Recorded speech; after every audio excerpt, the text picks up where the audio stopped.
externalize any cost that this unwary or uncaring public will allow it to externalize.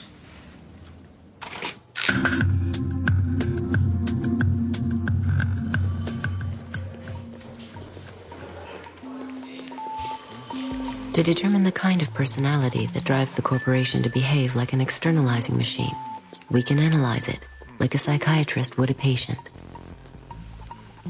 We can even formulate a diagnosis on the basis of typical case histories of harm it has inflicted on others, selected from a universe of corporate activity.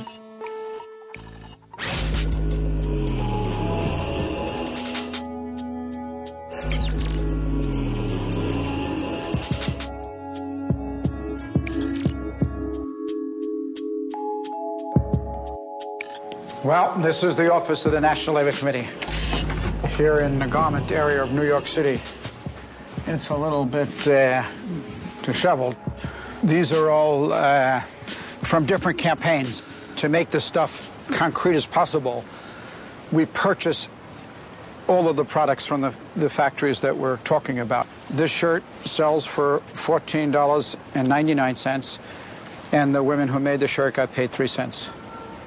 Liz Claiborne jackets made in El Salvador.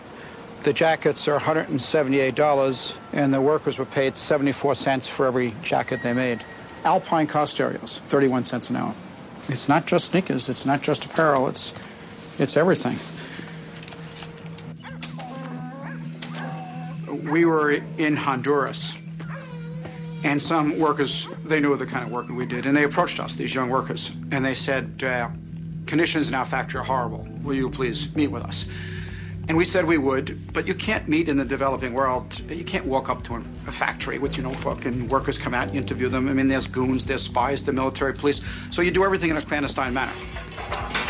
We're about to start the meeting, and in walk 3 guys. Very tough-looking guys. The company had found out about our meeting and sent these spies. Obviously, we didn't have the meeting. But these young girls were really bright. And as they were leaving, away from the eyesight of the spies, they started to put their hands underneath the table.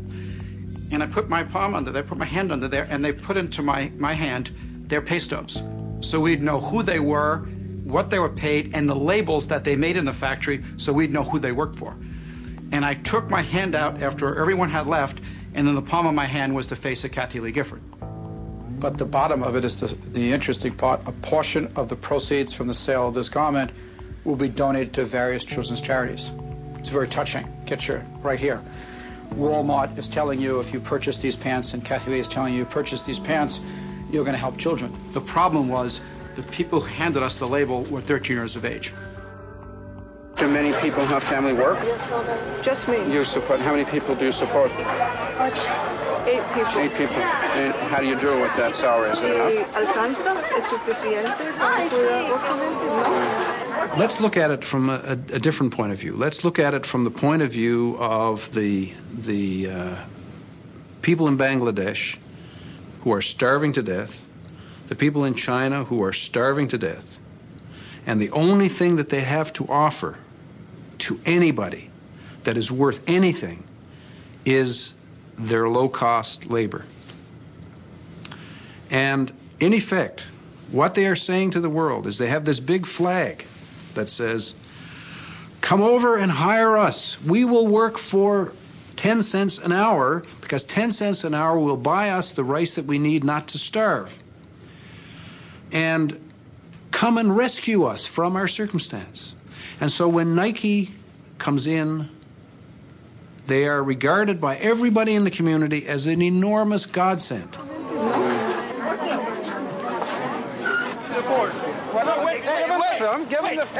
You don't have any of the protection to be here. The door was wide open. No. That's my clothes. What are you Those doing? are my clothes. No, this is not your clothes. Where's your camera? Let's look. Don't touch the woman. Okay, why? Okay? This is a private company. Yes. Without permission, how can you come in? Well, the door was wide open, and The only door I open is for the employees, not for you. we went through the garbage dump in the Dominican Republic. We always do this kind of stuff. We dig around. One day, we found a big pile of Nike's internal pricing documents. Nike assigns a time frame to each operation. They don't talk about minutes. They break the time frame into 10,000ths of a second. You get to the bottom of all 22 operations to give the workers 6.6 minutes to make the shirt. It's 70 cents an hour in the Dominican Republic. That 6.6 minutes equals 8 cents. These are Nike's documents. That means the wages come to 0.3% of the retail price. This is the reality. It's the science of exploitation.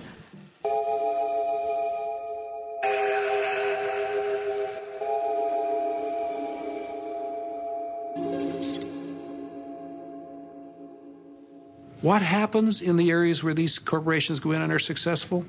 They soon find that they can't do any more in that country because the wages are too high now. And what's that another way of saying? Well, the people are no longer desperate. So, okay, we've used up all the desperate people there. They're all plump and healthy and wealthy. Let's move on to the next desperate lot and employ them and raise their level up.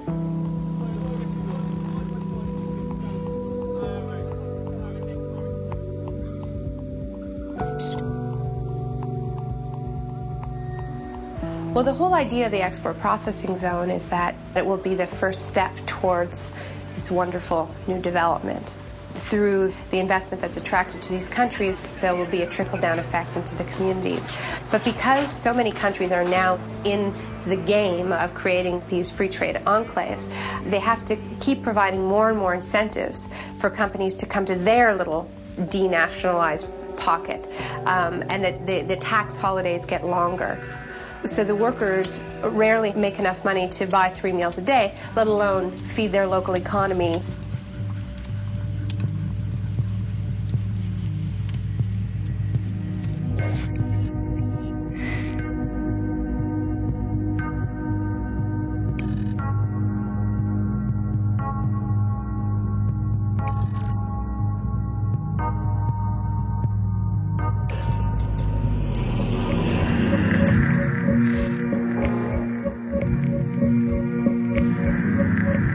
Something happened in 1940 which marked the beginning of a new era, the era of the ability to synthesize and create on an unlimited scale new chemicals that had never existed before in the world. And using the magic of research, oil companies compete with each other in taking the petroleum molecule apart and rearranging it into, well, you name it. So suddenly it became possible to produce any new chemicals, synthetic chemicals, the likes of which had never existed before in the world, for any purpose and at virtually no cost. Fabrics, toothbrushes, tires, insecticides, cosmetics, weed killers, a whole galaxy of things to make a better life on Earth. For instance, if you wanted to go to a chemist and say, look, I want to have a chemical, say a pesticide, which will persist throughout the food chain, and I don't want it to have to renew it very, very often. I'd like it to be relatively non-destructible. And then he'd put 2 benzene molecules on the blackboard and add a chlorine here and a chlorine that, and that was DDT. When the 8th Army needed Jap civilians to help them out in our occupation, they called on native doctors to administer DDT under the supervision of our men to stem a potential typhus epidemic. Dusting like this goes a long way in checking disease, and the laughs are them. Pardon our dust.